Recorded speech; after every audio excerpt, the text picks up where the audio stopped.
এখন স্যার। হ্যাঁ, আসসালামু আলাইকুম। স্যার কেমন আছেন স্যার? আছি আলহামদুলিল্লাহ, আপনি কেমন? স্যার ভালো আছি স্যার। আমি আপনাকে একটু আগেও বলেছিলাম জি স্যার। এখানে একটা সমস্যা হচ্ছে, হয়তো আপনার অফিসটা একটু বুঝতেছে না। ইউ সি, নর্মালি আমরা যখন ওয়ার্ক পারমিটটা দেই, জি স্যার। ওয়ার্ক পারমিট বিডা থেকে যখন আমরা রেকমেন্ড করি, জি স্যার। তো এনএসআই এর মেন জবটা হইল to look at it from a security angle, G sir. that whether these people have any security risk or not, and আপনারা আপনার ক্লিয়ারেন্স দেন। ট্রেডিশনালি এটাই হয়ে এসছে। জি স্যার। আর আমরা করতেছি কি, আমাদের একটা লেড আউট পলিসি না থাকলেও আমাদের থার্ড পার্টি যারা অনেক জায়গা হয় কি, স্পেশালি আপনার সফটওয়্যার কোম্পানিগুলিতে, জি স্যার। তারা এখানে কন্ট্রাক্ট, গভর্নমেন্টের কন্ট্রাক্ট, অন্য কন্ট্রাক্ট পায়, তারা কিন্তু as workers they bring in not direct work permit people হিসাবে, they bring in as contract workers. Sir sir. তো একটা কোম্পানি আপনার সাথে বোধহয় দেখা করেছিল, আমি আপনি টাইম দিলে she will meet you again. হ্যাঁ স্যার, আসছিল স্যার। হ্যাঁ, আসছিল স্যার। তো ওটা আবার আপনি বলেছিলেন আমরা রিভিউ করে পাঠাইতে, আমি হোম মিনিস্টারকে বলে আপনাদের কাছে রিভিউতে পাঠাই দিয়েছিলাম। জি স্যার। ওটা আপনারা আবার না করে দিয়েছেন। জি স্যার। আপনারা করেছেন না অন দ্য গ্রাউন্ড দ্যাট বিডার কোনো পলিসি নাই এটার ব্যাপারে। ওটা তো আপনাদের দেখার ব্যাপার না, পলিসি আমার আছে কি না, that is not, you see whether the security clearance আছে কিনা, whether they are security or not secure, ওটা তো আমার আমি হোম মিনিস্ট্রির সাথে বিডা বুঝবে। স্যার ঠিক আছে স্যার। এখন স্যার আমি দু একটা আসপেক্ট একটু আপনাকে বলি। হ্যাঁ, যেই লোকটা ভাড়া দেখাচ্ছে 30,000 টাকা, বাট সে 3 লাখ টাকার বাসায় থাকতেছে, so he is not paying tax because he is showing 30,000 টাকা হাউস রেন্ট। 2,30,000 টাকা যে বাকি যে 3 লাখ টাকা যে বাসা থাকতেছে, যেটার জন্য এডিশনালি সরকারকে পে করার কথা, সে তো সেটা করছে না স্যার। তো এটা দেখার দায়িত্বটা কার? যে লোক, হ্যাঁ স্যার, এখন যে লোকের বেতন হচ্ছে অরিজিনালি 10 লাখ টাকা, সে দেখাচ্ছে 2 লাখ টাকা, বাকি 8 লাখ টাকার উপর ট্যাক্স ফাঁকি দিচ্ছে। এটা দেখার দায়িত্বটা হলো এনবিআর।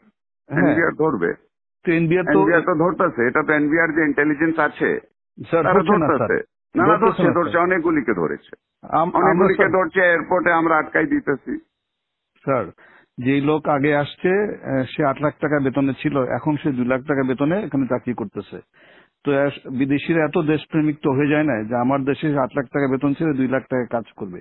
সুতরাং আমাদেরকে তো এইগুলো যখন অবজেকশন দিয়েছি তখন সে তার বেতন আবার বাড়ায় 6 লাখ টাকা করেছে স্যার।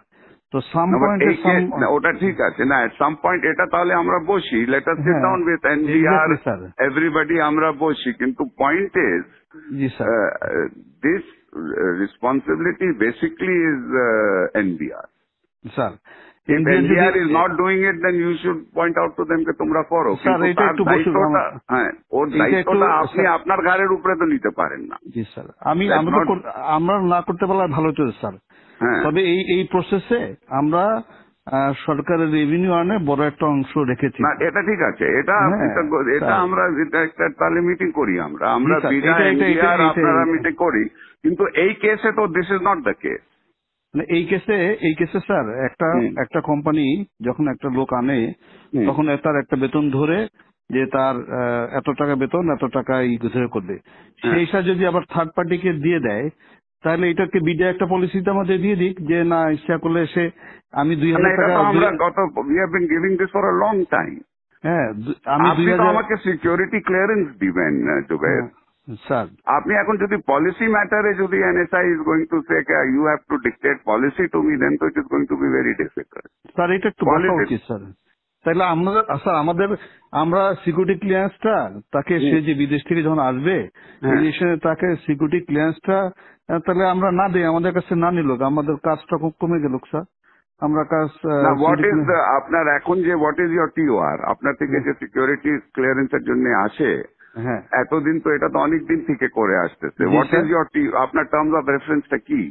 আমরা এটার ভিতর দেখি যে সে সরকারের মানে প্রথম কথা হচ্ছে যে সিকিউরিটি পার্সপেক্ট থেকে তার এমনি তার কোনো নিরাপত্তা হুমকি না, 2 নম্বর হচ্ছে যে কোনো ব্ল্যাকলিস্টে আছে কিনা। জি স্যার, 2 নম্বর হচ্ছে ইকোনমিক সিকিউরিটি পার্সপেক্টিভে সে সরকারের ফাঁকি টাকি দিয়ে কোনো জায়গা থেকে সরকারের ক্ষতি করছে কিনা এটাও আমরা দেখি স্যার। এখন আমরা যদি বলে, সরকার যদি বলে না এটাও দেখার দরকার নেই, আমরা ক্লিয়ারেন্স করতেও রাজি নেই স্যার, আমাদের তো অনেক ইম্পর্টেন্ট কাজ আছে। কিন্তু যখন একটা লোক ফাঁকি দিয়ে, যার বেতন 10 লাখ টাকা, সে 2 লাখ টাকা বেতন দেখায় বিদায়ের সাথে হাত মিলায়া সে যখন সরকারকে ফাঁকি দিচ্ছে, তখন কেউ না কেউ তো দায়িত্বটা নিতে হবে স্যার। না না, বাট এটা তো আপনার ঠিক আছে, আমি দেখি, আমি প্রিন্সিপাল সেক্রেটারির সাথে কথা বলি। জি স্যার। আমার যতদূর মনে হয় দিস ইজ নট, এতদিন তো ছিল না, এটা তো নতুন, আপনি ডিজি হয়ে এই প্রবলেমটা আসছে, এর আগে তো কোনোদিন হয়নি। আমি 2009 সাল থেকে এই প্রতিষ্ঠানে আছি। I work as director external, এবং যারা এরকম ট্যাক্সের ফাঁকি দিচ্ছে এই বিষয়গুলো সবগুলো আমরা এইভাবে করে ধরেছি, এবং আমরা যখন অবজেকশন দিয়েছি ওরা আবার বেতন বাড়ায়, যেটা লিগাল যে পায়, যে বাড়ি ভাড়া যা 3 লাখ টাকা দিয়ে করতেছে সে তখন 3 লাখ টাকা বাড়ে ওটার উপর সরকারকে ট্যাক্স দিয়েছে স্যার। চিটাগাং পোর্ট দিয়ে স্যার হাজার হাজার গাড়ি আসে, ওগুলো আটকাই, ওরা ট্যাক্স দেয়। So I am adding value tax to the government. Although এখন বলবেন যে না এটা তো রেসপন্সিবিলিটি না স্যার, এটা যদি সরকার বলে দেয় যে না এগুলো করার দরকার নেই, আমরা কিছু করবো না স্যার, আমাদের কাছে ক্লিয়ারেন্স না পাঠাইলেও তো হবে না স্যার। কিন্তু বিডা আমাদেরকে বলতে হবে যে তারা যদি জাস্টিফাই করে যে একটা লোক বিডা যদি কম্প্রোমাইজ না হয়, আমাদের তো কোনো অসুবিধা নাই স্যার। আমাদেরকে একটু ক্লিয়ারলি বলে দিক স্যার যে একজনের জন্য নিয়ে এসে একজনকে দিতে পারবে, বা 2-3 হাত ঘুরে এসে লোক কাজ করতে পারবে, আমাদের কোনো অসুবিধা নাই স্যার। একটা মিটিং হলে ভালো হয় স্যার, আমাদের জন্য সুবিধা হয় স্যার। আচ্ছা ঠিক আছে, আমি দেখি, আমি একটা মিটিং এর ব্যবস্থা করি, আমি প্রিন্সিপাল সেক্রেটারির সাথে কথা বলি। এটা একটা we need to get A clear guidance on this. এবং আমি স্যার 12 বছর এই পজিশনে চাকরি করতেছি, এবং এইভাবে আমরা কিন্তু ক্লিয়ারেন্স মানে যেগুলোতে কম হয় না আমি অবজেকশন দিয়ে আসতেছি কিন্তু। এবং এই প্রতিষ্ঠানটা একটু ম্যানিপুলেশন বেশি চেষ্টা করতেছে, এবং বাট আমরা এরকম কেস খুব রেয়ার পেয়েছি, যারা একজনের জন্য নিয়ে এসে, আমি নিয়ে আসলাম একজনকে বিদেশ থেকে, এসে আবার আর এক কোম্পানিকে দিলাম, এই কেস প্রথম আমরা পেয়েছি। বিডা আমাদেরকে বলে দিক যে এইটাতে কোনো অসুবিধা নাই, আমরা সদস্য দিয়ে দেবো, বিডাও ক্লিয়ারলি বলে না। আচ্ছা ঠিক আছে, আমি দেখি। আর আপনাকে একটু জানাচ্ছি, BIDA is a compromise organization sir, মানে ন্যাশনাল ইন্টারেস্টে তারা শুনেন, আপনার NBR is also compromised organization. Exactly sir, আপনার civil aviation is a compromised organization. আপনার সব থেকে বড় কম্প্রোমাইজড অর্গানাইজেশন ইজ দুদক। জি স্যার।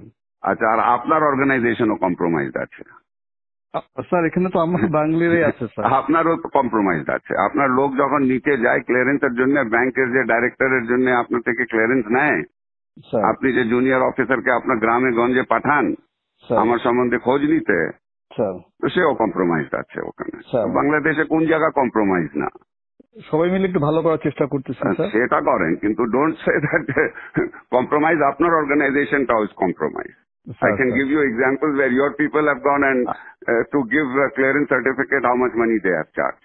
স্যার এটা আছে স্যার, আমি অস্বীকার করছি না স্যার। তাহলে আপনি বলতেন বিডা ইজ কম্প্রোমাইজ, সবাই কম্প্রোমাইজ আছে। আর don't tell me BIDA is compromise, you are also compromise. Sir you want examples, I can give you examples. Sir আমাদের টিআর থেকে এটা বাড়তে দিলে আমরা উই আর হ্যাপি, আমরা ক্লিয়ারেন্স। ঠিক আছে, আমি let me talk to principal secretary. I'll have a meeting to find out exactly where we are. এটা তো we have to understand it. Okay. Yes, sir. Sir, thank you, sir. Assalamu alaikum, sir.